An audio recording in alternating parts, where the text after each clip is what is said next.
Hello guys, it's James, Scale Journal on my YouTube channel.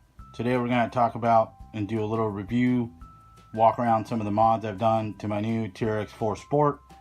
So here's some of the parts we've removed, taken off. You can see here, sliders, battery tray, rear bumper, tires, changed out the radio. So we'll get into all that. But here's the truck itself. We used the HPI FJ cruiser body. Still has the original bumper on the front, just moved around. Some wheels and tires. I painted the bead rings on. These are the new Cam 3 Proline Predators, and pretty sweet little paint job that's going to get scratched up and banged up, and it'll look pretty cool. So we'll get the lid off this and show you more inside. Okay, we got the lid off this thing. Let's show you some of the mods we've done. So first off, we have moved the shocks back outside the front shock tower. I know that seems like a weird thing to do, but it actually angles your shocks back and it makes the truck act a little bit better. The other thing that we've done down in here, as you can see, is we've actually spaced the shocks out off of the frame, giving them a little bit of angle, which also stabilizes the truck. We put a high-tech servo in here. It's a 7955 for now. It should be pretty decent. We're still running the stock ESC stock motor. This has a 6-volt BEC from the factory, so plenty to run that servo. We have also in the front end added overdrive gears in the front, and then moved the receiver box from its factory location. As you can see, the big hole here now, we have actually removed the factory battery tray and mounted, this one's a little carbon fiber tray from an axial, and also added the rear locking unit and unlocking, the selectable locker. We've added that to this truck along with the radio. So on this radio, instead of using the top toggle switch to activate the locker, I'm using what used to be the 2-speed shifter. So now you have unlocked and locked. Next thing we did in the back is we actually flipped and reversed the shock towers in their location, moved the body post forward, added the longer body post to accommodate the body, and then again we moved the shocks out to help stabilize the truck, and then just ditched the rear bumper. So we've got a axial part on Traxxas now. Woohoo! We're running a pretty wide hub on this. We're running 2.5 wraps in the front and 1 wrap in the rear.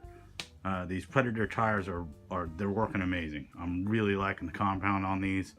I know some guys have said that they don't work on heavy trucks.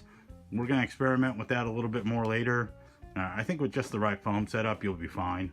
Another thing we did is we actually used the TRX4 Sport rear body mount on the front, which lowered the body quite a bit. I like the trucks to be low. So the other thing we did is ditch the big hoop on the front bumper. It's on the stock mount, just flipped over and then pushed in as far as it'll go to, clear the body. And then we added a set of these fans, which I'm not a huge fan of them. They kind of work in a minute. It's a nice mount at least. I do think the ESC needs a fan though. Sometimes it does run a little bit hot. Still run the stock plug, we just have an adapter on it for now. And then a few other additions that we're going to make to this truck. I think I am going to add the brass outer portal cover, and then a front brass diff cover, and that'll be it for the weight on this. It really doesn't need that much. People are going a little too crazy with all the brass and the aluminum axles and stuff on this thing. It crawls amazing. For the local San Diego guys, there's a spot here called Del Cerro. It's got some pretty difficult lines on it. This thing ate them up all day in the rain nonetheless. I'm gonna get some running video of this over the weekend, and we'll post some of that later. But thanks a lot, guys. Thanks for watching. Stay tuned. There'll be more with this car. We'll show you more of the mods and stuff as this thing grows and evolves. But for the price point, a lot of guys are saying that the Red Cat Gen 8 is the way to go, I have to disagree. It's another 40 bucks. And if you bought all this stuff, unfortunately I had it all laying around. You're looking the locker and the servo and the radio. You could probably buy it secondhand for $100. You know, a nice servo, which you're gonna replace anyways, is gonna cost you 100 and something bucks. For around the $500 mark, you can have a really good crawler. The portal axles are nice with the clearance. There's a couple mods that I'm gonna experiment with the belly pan to make that a little bit smoother. But like I said, again guys, thanks for watching, and stay tuned for more mods on this truck. Thanks.